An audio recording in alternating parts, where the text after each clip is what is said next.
Alright, I've got a huge secret I've been hiding from you guys. I bought a new truck. How's it going, everyone? Welcome back to another video here in the bike shop. I've got a couple interesting things here to do today. We're gonna build some e-bikes. I have another tune-up we've got to take care of, and the weather's finally getting good outside. I actually went for my first mountain bike ride of the season yesterday, got the bike all tuned up.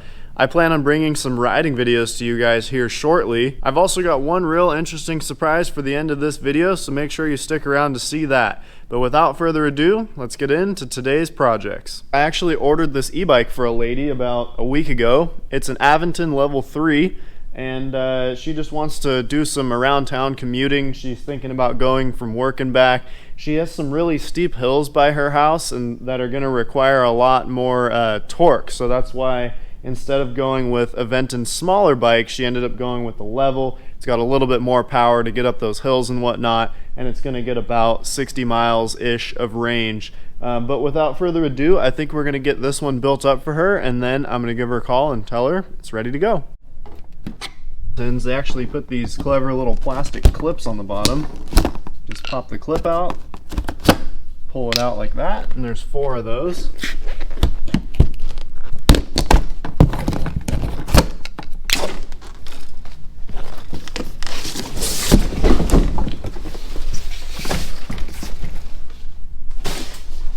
So I'm going to throw this bike up in the bike stand and we'll get a time lapse of building it all up.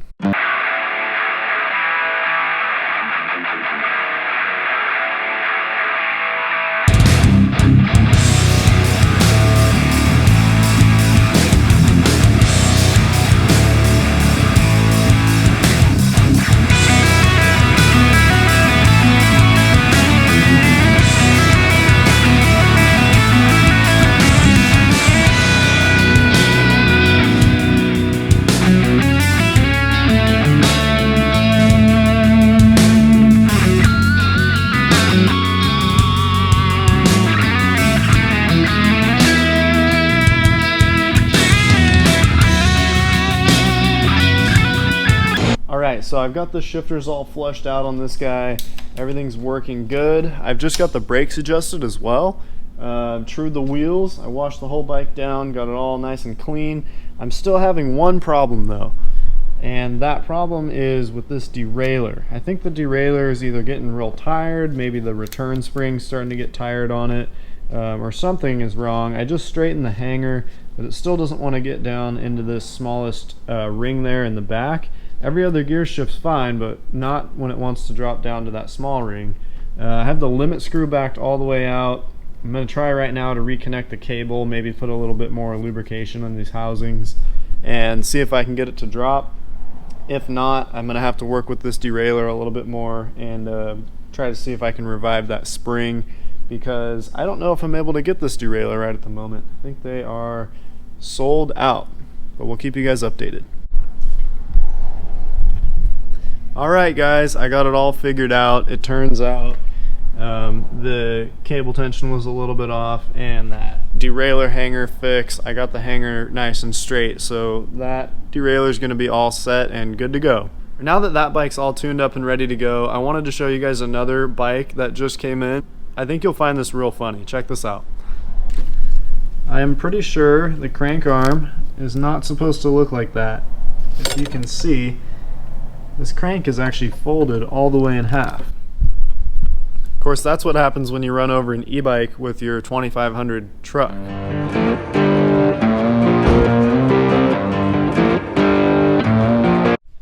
Right guys, so we hopped in the Isuzu Trooper. We're about to make a run up Big Sur's Highway 1 coastline for the day.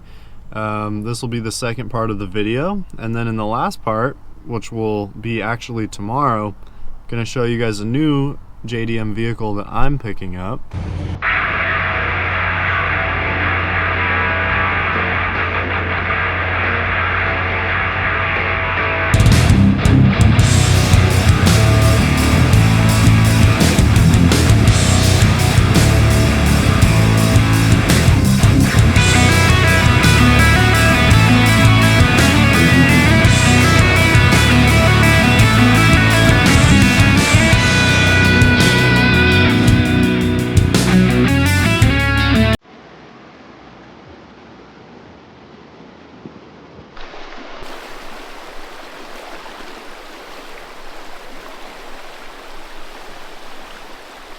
Unfortunately, here in the state park, you can't fish the river. Steelhead migrate up this, and here in California, those are actually a protected fish species. But it's a beautiful river. I haven't seen any fish so far. I'm sure if you were able to fish it, there would be some small natives in here on the off times of the year.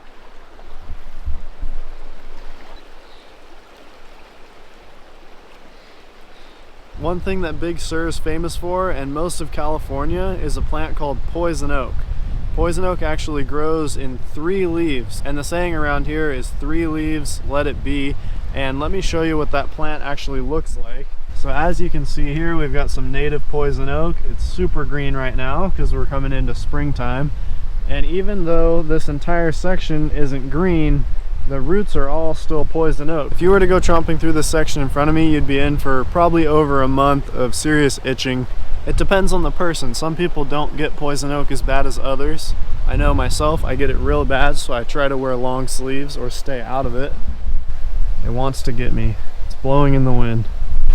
Right guys, I am now behind the wheel of the Trooper. We'll have to show you guys the Trooper later. It's her brand new vehicle, 4-wheel drive. So we're gonna head a little bit farther north out of Big Sur State Park, and we'll catch up with you guys at the next spot.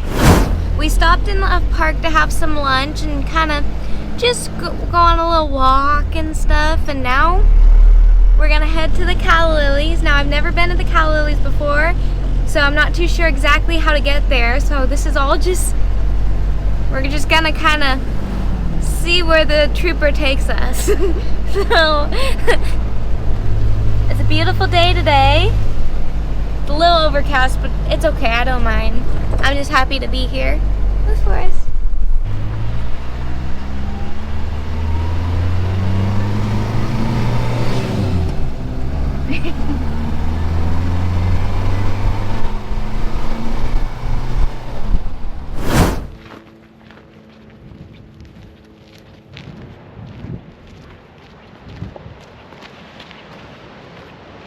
All right, we scaled down to the beach here and we found a waterfall.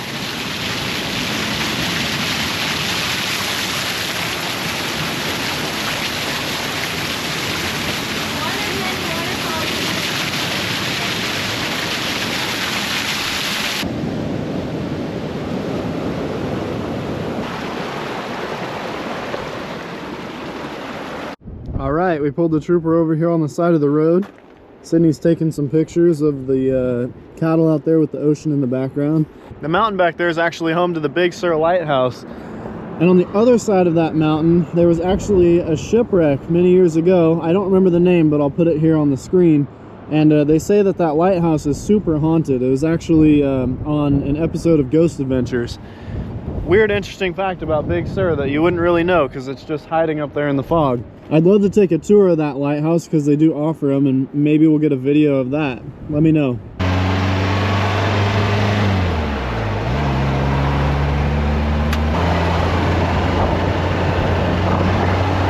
All right, I've got a huge secret I've been hiding from you guys.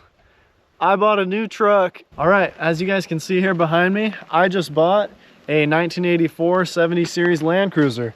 Let's go check it out. The first thing you see when you see this Land Cruiser driving down the road is this big fat bull bar here on the front. That's just gonna help protect from deer or anything. Hopefully we don't hit anything. But if we do, it's gonna be real good for off-road. And I still need to get my winch. I'm gonna put that in the front there. The Land Cruiser is also at the moment riding on 33-inch mud tires. I think I'm going to be getting some new tires soon, so just ignore them. They're getting pretty worn out from the previous owner. But let me show you a couple more things. So if we take a look at the front end underneath the Land Cruiser, it's actually got a solid front Toyota axle and leaf springs, which makes it amazing for off-road. It rides pretty well on-road actually as well, but super amazing off-road. And of course it is 4-wheel drive with manual locking hubs. You can see the sign there. It is a turbo diesel as well. Let's come around here to the back. We got a full-size spare. California plates. That's pretty rare on a Land Cruiser. It's registered here in California, and because it's an 84 diesel, that means there is no smog. A couple other things about the Land Cruiser. It's got this rare hardtop on it. The top is actually removable as well. And underneath the top, I'll show you guys in a moment, there actually is a 2-part roll cage under there. The previous owner did also install 2 ARB awnings on the side and the back, as well as a roof basket up top. The weirdest part to me though, if we open this door right here in America, the steering wheel would be on the left-hand side, but of course, that's the passenger seat, and the steering wheel is over there on that side. And it is also a 5-speed manual, and I'll let you guys take a closer look at that here in a moment. But yeah, that's the weirdest part. So when you go through drive-thrus, your passenger is the one that makes the order. It's a pretty weird, quirky vehicle, but very unique, and it's really fun to drive. A couple of my subscribers may know that this channel actually started as a car channel, and we did a lot of automotive work and engine builds and car repairs. And because of that, I like to keep it 100% real with you guys. And I wanted to show you one thing I will be fixing in the future. Our window frame here along the bottom, that's the only area of rust on this whole vehicle. And the previous owner actually had the window frame. So I'm going to be probably pulling this window out at some point and fixing that bit of rust that's down there on the bottom. But everywhere else on this entire Land Cruiser is actually pretty good. There's some surface rust and the paint's a little bubbling here and there, but not anything crazy. The frame is good, everything's straight, doors close real good. Unlike all my other vehicles, this one actually has working keys. And the engine is good too. I'll pop the hood here for you guys in a minute. It's got some big Toyota lights here in the front. The blinkers on this are kind of unique. They're actually on the side there. We're working on those here in a couple days. And what do you guys think? These tires are getting pretty worn out. Should I put a mud terrain on here? This is going to be my daily driver, so I'm thinking maybe all-terrain tires. But a 33-inch mud terrain would look pretty sweet. All right, here's a shot of the back of it. Like I said, it is California legal. Here's our sticker that lets us know it really was imported from Japan. The other funny thing, I'm sure somebody can read Japanese, but I actually need to work on that. It's got all the information right here: how to operate the 4-wheel drive, how to operate the vehicle. This is also a 24-volt system, so here we have a box that converts 24-volt over to 12, so let you run your radio and whatnot. But I'm actually going to run over here to the other side of the vehicle, and I'm going to pop the hood. So let's come around here. We've got our hood latch. Go ahead and undo that. And I'm just sure you guys are dying to see what is under the hood. Like I said, 24-volt system, so a little bit weird for me to figure out with the 2 batteries. They're wired just in sync instead of all crossed up like on our Cummins engines. Inline 4, pretty good running engine so far. I'm still learning about it. It's a V-belt system, but this truck actually did have a heater and AC. I need to recharge the AC though because there is a leak somewhere. I'm going to run through the system. Pretty funny. Little Toyota, looks like CT26 turbocharger. I'll have to do some research on that turbo and see what kind of power numbers we're putting out. This engine actually pulls pretty hard going uphill, even though it's a little 4-cylinder turbo diesel. I was quite surprised when I first got it. It's actually, even with the 33-inch tires, it's actually pretty powerful. Anyways, like I said, we never like to sugarcoat anything. I'll show you guys what's under the hood. I'm not trying to win any car shows or anything, but yeah, dirty old 4-cylinder. Can't wait to give this guy a pressure wash, and I think it's going to look much better. And we still have a bunch of pine needles and stuff under there. Before we dive deeper into the Cruiser, I'll explain a little bit of the story on this. Actually bought this from a gentleman who owned it for about 10 years. And it wasn't quite his daily driver. He did drive it a lot, but didn't put a whole ton of miles on it, which was good.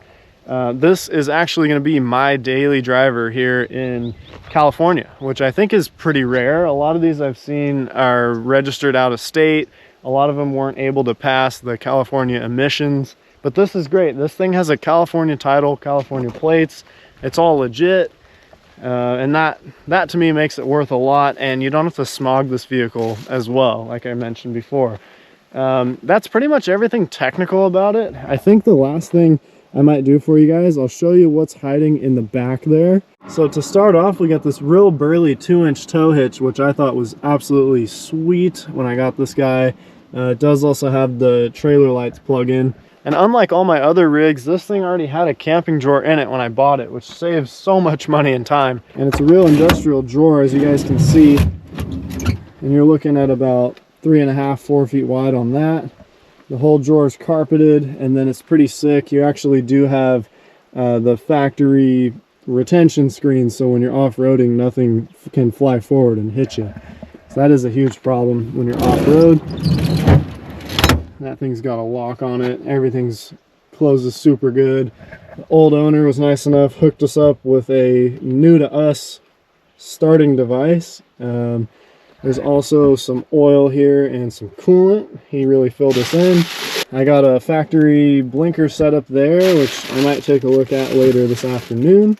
With the exception of the window trim for the front, he also gave me some, again, new to us gaskets for the window frame. Anyways, like I said, guys, that's a quick run through of my 70 series Toyota Land Cruiser. This is the 74 model. I've seen a couple 73 models. This one is the 74 with the 13 BTA, the 4-cylinder turbo diesel engine as well. This truck, like I said, it's 4-wheel drive. Everything works. We're here in California, and it's a right-hand drive, 5-speed manual. I'm sure if some of you are from out of the United States, you probably see these things driving around all over. They're known for their ultra reliability. They're not going to break any land speed records, but I'm completely fine with that. I'm more out here for the reliability, and I think this is going to give me exactly what I'm looking for. Anyways, you guys, I'm super happy with it so far. Let me know in the comments below if you'd like to see mud tires on this thing, what tire size I should go with. Right at the moment, these are a 31-10-5 with a 15-inch rim. I don't think I can go too much wider than that for functionality purposes, maybe 12.5, but let me know what size you guys are thinking. I've never bought like a project car that was in this good of condition before, so this is a huge first for me. As you guys know, a lot of my vehicles, especially my big off-roaders, they're huge projects we build from the ground up, but this will just be really nice to get out there and be able to camp. Go ahead and get a shot of the door closing. Interior seats are pretty good. This one's got a little rip there. I could probably get that fixed. Overall, seats are good. Headliner's super good. There's the roll bar there. Dash is in real good shape as well. And then also that back seat, got a guitar back there right now. That's in really good shape. And it's got carpet as well as floor mats down there. Unlike all my other rigs, these door panels are actually in really good shape as well. There's another tag right there for the import. Right, guys, well, I think that's probably going to do it for this week's video. Really appreciate you guys sticking around. There was a lot in this video, a lot of footage that I had accumulated, and I'm so happy that it ended the way that it did. Anyways, you guys, if you could, please give me a subscribe, like this video if you enjoy content. There's going to be plenty more content on this Land Cruiser in the next coming weeks. I hope to talk to you guys soon. Have a good one.